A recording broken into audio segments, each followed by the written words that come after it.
मुलाकात का दौर चल रहा है। आप लोग देख रहे हो लगातार बहुत ही सामान्य लोगों से और नेताजी लोग से हम मुलाकात करते हैं। अभी हाल फिलहाल जब मैं घुड़ा के हनुमान जी दर्शन करने गया था नरैनी में एक नाम चर्चा का विषय था, पन्नालाल कोरी। इनके नाम से तो आप परिचित हो ही, और जब ये मुझे इत्तेफाक से मिल गए तो मैंने सोचा क्यों ना इनसे कुछ बातचीत कर ली जाए एक मुलाकात के जरिए। बहुत बहुत स्वागत है आपका मुलाकात के हमारे कार्यक्रम में। धन्यवाद आपका है।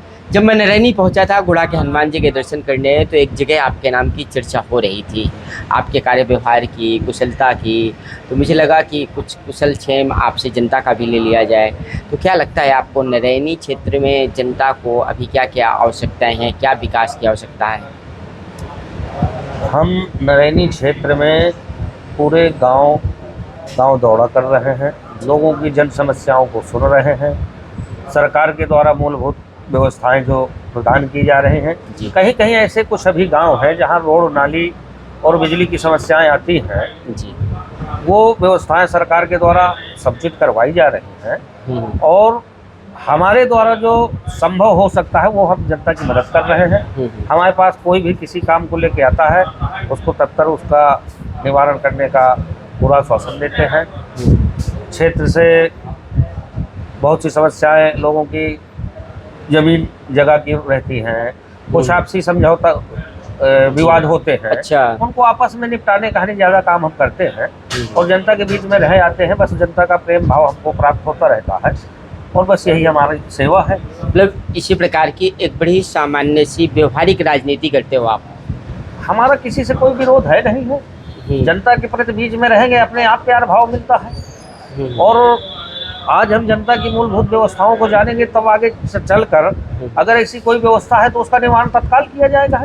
अच्छा, मेरी समझ में एक सफल नेता वो होता है जिसकी हर एक वर्ग में बराबर पहुँच हो, बराबर सम्मान हो, हर एक वर्ग का युवा हो, बुजुर्ग हो, किसी भी वर्ग का आदमी हो, मतलब प्रेम करता हो, वो सफल नेता मैं मानता हूँ। मैं दावा आप कर सकते हो? मैं भारतीय जनता पार्टी का छोटा सा कार्यकर्ता हूँ और हमारी भारतीय जनता पार्टी में कहीं भी जात भेद भाव की राजनीति नहीं लोग करते।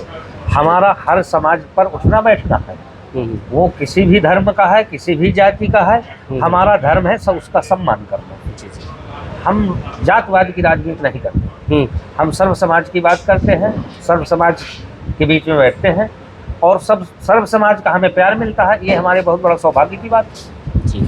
अच्छा, मुझे ऐसा लग रहा है कि अभी जो नरैनी की जनता है वो आपको इस मुलाकात के जरिए सुनेगी ज़रूर, और किसी भी नेता के बोलने से ज़्यादा उसकी बॉडी लैंग्वेज पर ध्यान दिया जाता है। अभी जिस प्रकार से आप ऐसे हाथ रख के बोल रहे हैं, तो इससे स्पष्ट महसूस होता है कि आपका आत्मविश्वास बड़ा अच्छा है। इस आत्मविश्वास के पीछे का क्या रहस्य है? कैसे आपको इतना आत्मविश्वास, बड़े कॉन्फिडेंस के साथ आप बात रखते चले जा रहे हो?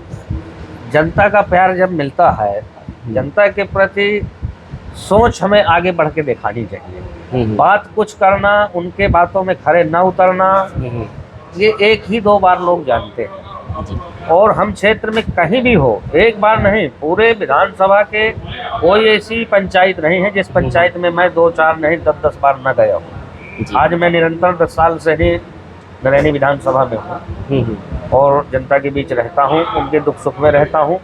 जिस सेवा लायक हूँ मैं, उनकी मैं आधी रात की मदद करता हूँ। अच्छा, जन विश्वास हासिल कर लेना, जन प्रेम हासिल कर लेना तो एक नेता की व्यवहारिक राजनीति की बदौलत हो जाता है, लेकिन टिकट हासिल करना, इसमें थोड़ा सा एक मिसमैच हुआ करता है। पहले आप टिकट मांगते रहे, अब आप पुनः टिकट के दावेदारों में से एक हैं, सर्वे में आपका नाम आया, तो क्या लगता है कि पार्टी आपके कार्य व्यवहार को देखते हुए आपके नाम पर विचार करेगी? ये प्रदेश नेतृत्व, जिला नेतृत्व, राष्ट्रीय नेतृत्व का कार्य है जी।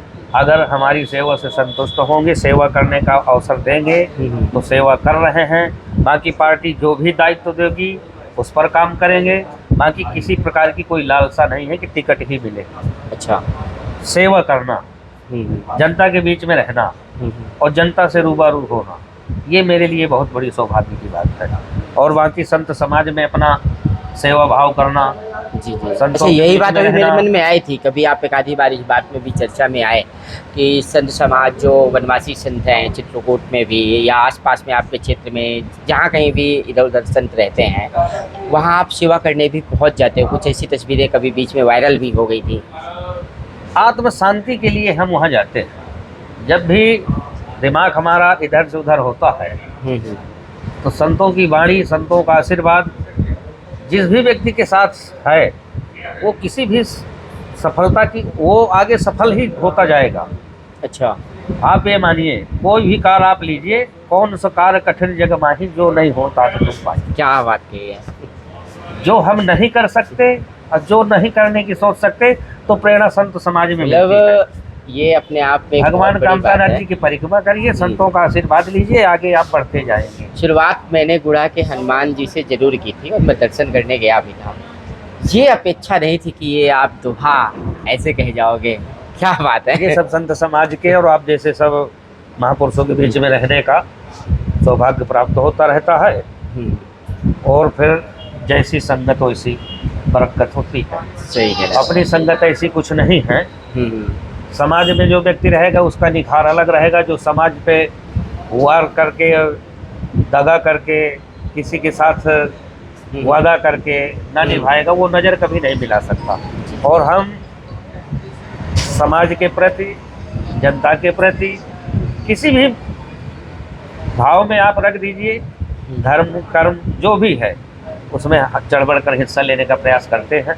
पार्टी के जो भी दायित्व मिलते हैं उस पर हर समय संभव ये रहता है कि कितनी अपनी उपस्थिति दर्ज करवाएं, लेकिन समय नहीं मिलता। जनता के बीच में इतना घुसे रहते हैं, गांव-गांव की समस्याओं को अपनी डायरी मेंटेन करना, कहाँ क्या समस्या है, किस गांव में जाना है, कैसी क्या व्यवस्था है, बस इसी में लगे रहते हैं।